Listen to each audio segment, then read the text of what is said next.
할렐루야, 성도 여러분 평안하십니까? 두 친구 운동 말씀과 친구 되기, 오늘 그 178번째 시간을 맡고 있습니다. 자, 오늘 우리가 함께 읽고 묵상할 말씀은 에레미야서 30장부터 33장까지 말씀이 되겠습니다. 자, 오늘 우리가 읽을 말씀의 위치, 어디쯤 와 있는가를 말씀을 좀 드리겠습니다.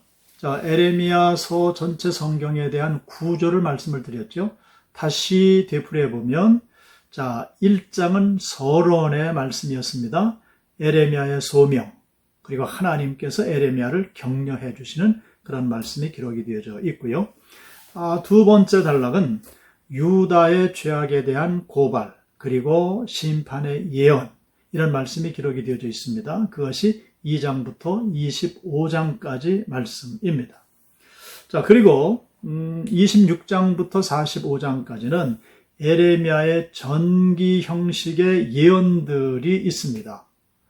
자, 그 말씀들을 좀 더 세분해 보면 26장에서 성전 설교 그 결과, 그리고 27장부터 29장에서 유다를 향한 하나님의 경고의 말씀, 그리고 오늘 우리가 읽을 30장부터 33장까지의 말씀은 아주 특별합니다.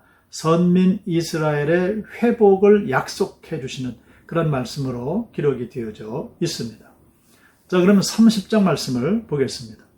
30장 말씀의 제목을 붙인다면은 그 이스라엘 포로된 자들을 돌아오게 하리라 하는 말씀입니다.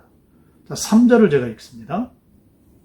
여호와의 말씀이니라. 보라, 내가 내 백성 이스라엘과 유다의 포로를 돌아가게 할 날이 오리니 내가 그들을 그 조상들에게 준 땅으로 돌아오게 할 것이니 그들이 그 땅을 차지하리라. 여호와께서 말씀하시니라. 아멘. 그리고 이렇게 돌아오게 될 때에 그들의 모든 그 거처들에 하나님께서는 사랑을 베풀 것이라. 이렇게 말씀을 하십니다. 자, 30장과 31장을 함께 보셔야 되는데요. 이 30장과 31장의 특별히 제목을 이렇게 붙일 수가 있습니다. 희망의 두루마리다. 즉 희망의 책이다 하는 그런 말씀이죠. 자, 30장, 31장 말씀을 보시게 되면 그 북쪽의 세력인 바벨론을 통해서 하나님께서는 이스라엘 백성들을 징계하시는 도구로 사용하시지 않습니까? 그들이 철저하게 이스라엘을 짓밟습니다. 성전을 모두 다 회파하고 그리고 백성들을 비롯한 모든 신하들을 포로로 잡아가고 또 남은 자들 그 남은 땅에서 그 농사짓게 하고 하는 그런 모습들을 보게 됩니다. 자, 그런데 지금 이 에레미야 30장 31장 말씀의 구조를 보면 이렇게 되어 있습니다. 사실은 하나님께서 이방족적인 바벨론을 징계하시고 심판하실 것이라 하는 겁니다. 그런데 그 심판과 징계가 지금은 이스라엘로 간 겁니다. 왜요? 이스라엘이 하나님 앞에 불순종의 죄를 저질렀기 때문에. 그런데 하나님께서 이스라엘 백성들을 회복시키시게 되면 이제는 그 징계, 그 심판이 어디로 가겠습니까? 바벨론으로 가는 겁니다. 그래서 이 말씀을 쭉 읽다가 이것을 뒤집으면 하나님의 소망의 메시지가 선포되어지는 것이고요. 그래서 조금 전에 말씀드린 대로 30장과 31장은 희망의 두루마리다. 이렇게 제목을 붙인다는 겁니다. 그래서 30장과 31장을 한데 묶어서 읽으시면 되겠습니다. 자, 그리고 이제 32장으로 넘어갑니다. 32장, 33장 말씀을 보시게 되면 우리가 특별히 그 에레미야서에서 좀 많이 듣고 많이 읽은 말씀이 기록이 되어져 있습니다. 자, 지금 에레미야가 유다의 왕의 궁중에 있는 시위대 뜰에 갇혀 있는 그런 상황입니다. 하나님의 말씀에 내가 이 성을 바벨론 왕의 손에 넘기신다고 말씀을 하셨다는 것, 갈대아인과 싸울지라도 승리하지 못하리라 하는 이러한 말씀들을 에레미야가 선포하고 전했을 때에 정작 유다인들은 그 말씀을 들을 때에 기분이 언짢은 거죠. 자기 민족이 승리한다. 결코 그런 어려움은 없다. 라고 해야 되는데 바벨론에 의해서 침략을 당하고 망하게 될 것이다. 결단코 승리하지 못하게 될 것이다 하는 말씀을 전하게 될 때에 에레미야는 시위대 뜰에 갇히게 된 것이죠. 자, 그리고 하나님께서는 에레미야로 하여금 아나돗에 밭을 사도록 명령을 하십니다. 자, 지금 이 상황에서 왜 밭을 사게 하시는가? 지금의 그 심판이 끝날 날이 있다는 거죠. 회복될 날이 있다. 이것을 기대하라라는 일종의 그 상징적인 행동으로 밭을 사게 하십니다. 자, 이런 상황에 에레미야는 그 하나님의 계획을 이해하지 못하고 탄식하면서 기도를 하게 되는데, 자, 25절 말씀입니다. 주 여호와여, 주께서 내게 은으로 밭을 사며 증인을 세우라 하셨으나 이 성은 갈대아인의 손에 넘기신 바 되었나이다. 그러죠? 갈대아인, 즉 바빌론에 의해서 침략당하고 지금 이 나라가 망할 텐데 은을 주고 밭을 사라니요. 이러한 탄식이죠.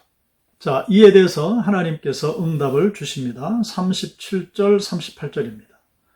보라, 내가 노여움과 분함과 큰 분노로 그들을 쫓아 보내었던 모든 지방에서 그들을 모아들여 이곳으로 돌아오게 하여 안전히 살게 할 것이라.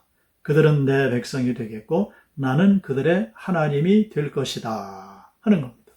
지금은 심판하시지만은 하나님이 정하신 때가 되면 그들을 모두 회복시켜 주실 것이다 하는 말씀을 이렇게 선포하시고 그 상징적인 행동으로 밭을 사라라고 말씀을 하신 겁니다. 자, 그리고 이제 33장으로 넘어가게 되는데요. 33장 말씀도 우리에게 굉장히 낯이 익은 그런 말씀이죠. 33장에 제목을 붙인다면 이스라엘과 유다의 회복에 대한 그런 언약, 그 언약의 말씀이 기록이 되어져 있습니다. 이 회복에 대한 언약을 말씀을 하시면서 하나님께서 에레미야에게 명령을 하시죠. 부르짖으라. 내게 부르짖으라. 내가 응답하겠다라고 말씀을 하십니다. 그리고 황폐해져서 사람도 없고 짐승도 없다 하던 그 유다 성읍들과 예루살렘 거리에서 소리가 다시 들리리니 이는 이 땅에 포로를 돌려보내어 지난 날처럼 되게 할 것이라 하는 소망의 말씀을 주시는 것으로 이 33장이 마무리되고 있습니다. 자, 성도 여러분, 하나님은 우리가 죄와 허물을 뒤집어쓰고 하나님 앞에 범죄할 때에 우리를 징계하십니다. 하나님의 심판이 따르게 됩니다. 왜냐하면 하나님은 공의로우신 하나님이시기 때문에 그렇습니다. 그러나 그 모든 어려움 가운데, 그 심판 가운데 우리가 우리의 모든 허물, 모든 죄를 깨닫고 회개하며 돌아올 때에 하나님은 공의로운 하나님이시지만은 자비로우신 사랑의 하나님이시기도 하거든요. 그래서 자비로우신 긍휼이 풍성하신 사랑이 많으신 하나님께서 우리를 용서해 주시고 매맞은 곳을 어루만져 주시고 그리고 씻겨 주시고 다시금 새로운 언약을 허락해 주셔서 구원받은 하나님의 백성들로 살아가게 하시는 줄로 믿습니다. 오늘 하루도 이러한 귀한 믿음으로 하나님 바라보시며 승리하시기를 주님의 이름으로 축복합니다. 기도하겠습니다. 그렇습니다. 아버지 하나님, 하나님께서는 공의 하나님 되시지만 또 긍휼과 사랑과 자비 하나님이 되시는 줄로 믿습니다.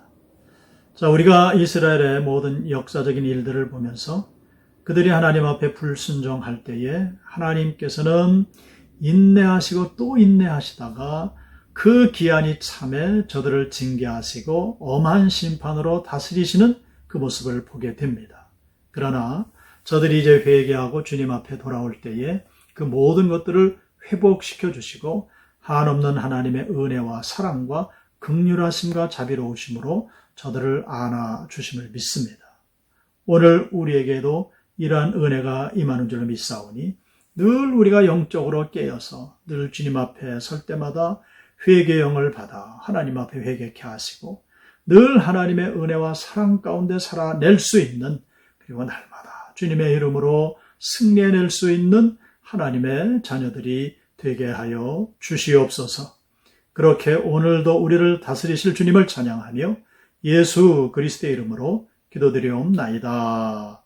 아멘.